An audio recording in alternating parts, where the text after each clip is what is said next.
गाजियाबाद के मुरादनगर थाना क्षेत्र से एक दिल दहला देने वाली घटना सामने आई है, जहां एक युवक की दिन दहाड़े गोली मारकर हत्या कर दी गई। यह पूरी वारदात पुलिस थाने के ठीक सामने उस वक्त घटी जब पीड़ित परिवार न्याय की आस में थाने आया था। घटना 18 जून 2025 की है, जब थाना मुरादनगर पर एक सूचना प्राप्त हुई कि गांव मिल्क रावली में रविंद्र शर्मा के घर पर कुछ लोगों द्वारा फायरिंग की गई है। इस सूचना पर तत्काल चौकी और थाने की फोर्स गांव पहुंची, जहां मौके पर छानबीन की गई। प्राथमिक जांच में गांव के ही मोंटी नामक युवक का नाम सामने आया, जिसके घर पर दबिश भी दी गई, लेकिन वह वहां मौजूद नहीं मिला। इसके बाद रविंद्र शर्मा अपने परिजनों के साथ थाने पहुंचे। क्या नाम है आपका? मेरा नाम रविंद्र शर्मा जी। मैं गांव मिलक रावली का निवासी हूँ। 8:30 बजे मैं अपने घर पे बैठा था मेरे परिवार के साथ में। मैंने गेट बंद करे हुए थे गैलरी के अपनी के, तो 2 गोली चली। 2 गोली मैंने सोचा कोई पटाखे वगैरह कोई चला गया होगा। बाइक पे आवाज आई, बाइक पे है कोई पटाखे चला गया। तो जाने के बाद में देखा वो बाइक दूर चली गई, निकल गई। तो दोनों की जो गेट हैं, गेट में दोनों में गोली के निशान। गोली के जो आगे का जो हिस्सा होता है वो अंदर पड़ा हुआ था, उसके कारतूस में बाहर मिले। तो 12 पे कॉल करने के बाद में पुलिस आई। पुलिस को तहरीर वगैरह हमने दी। तो तहरीर देने के बाद में पुलिस कहने लगी चलो आप थाने चलो। चाहते तो हम तहरीर दे दी थी, हम दिन में भी आ सकते थे, लेकिन पुलिस के कहने के हिसाब से हम जो थाने में आए।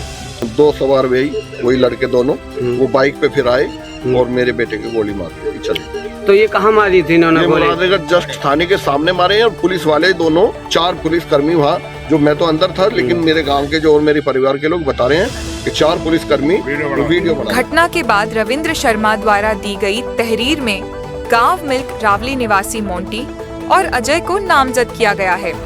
पुलिस ने मामले में तत्काल FIR दर्ज कर ली है। पुलिस उपायुक्त ग्रामीण के अनुसार मामले की गंभीरता को देखते हुए कई टीमें गठित की गई हैं और आरोपियों की गिरफ्तारी के लिए लगातार दबिश दी जा रही है। दिनांक 18/6/25 को थाना मुरादनगर पर एक सूचना आई कि मिलक रावली गांव में एक रविंद्र शर्मा है, जिनके घर पर कुछ लोगों द्वारा फायरिंग की गई है। इस सूचना पर तत्काल चौकी की फोर्स तथा थाने की फोर्स गई और वहाँ पर छानबीन किया तथा जो आरोपी था मोंटी, उसके घर पर उसकी तलाश भी की गई, वहाँ पर वो मौजूद नहीं मिला।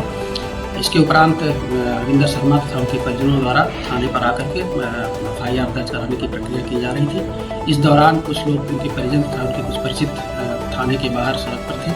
वहाँ पर उनको सड़क की दूसरी तरफ आरोपी मोंटी और उसके साथ अजय दिखाई दिया।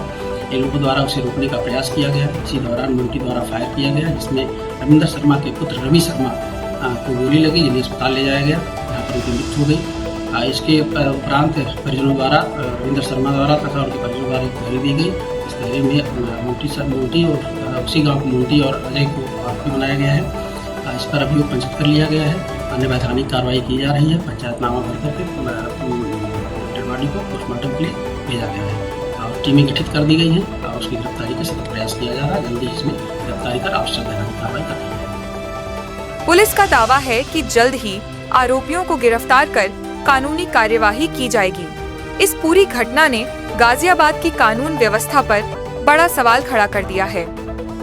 जब एक युवक थाने के बाहर भी सुरक्षित नहीं है और आरोपी खुलेआम फायरिंग कर रहे हैं, तो आम जनता खुद को कैसे सुरक्षित माने? फिलहाल पूरा क्षेत्र शोक में डूबा है और परिजनों का रो रो कर बुरा हाल है।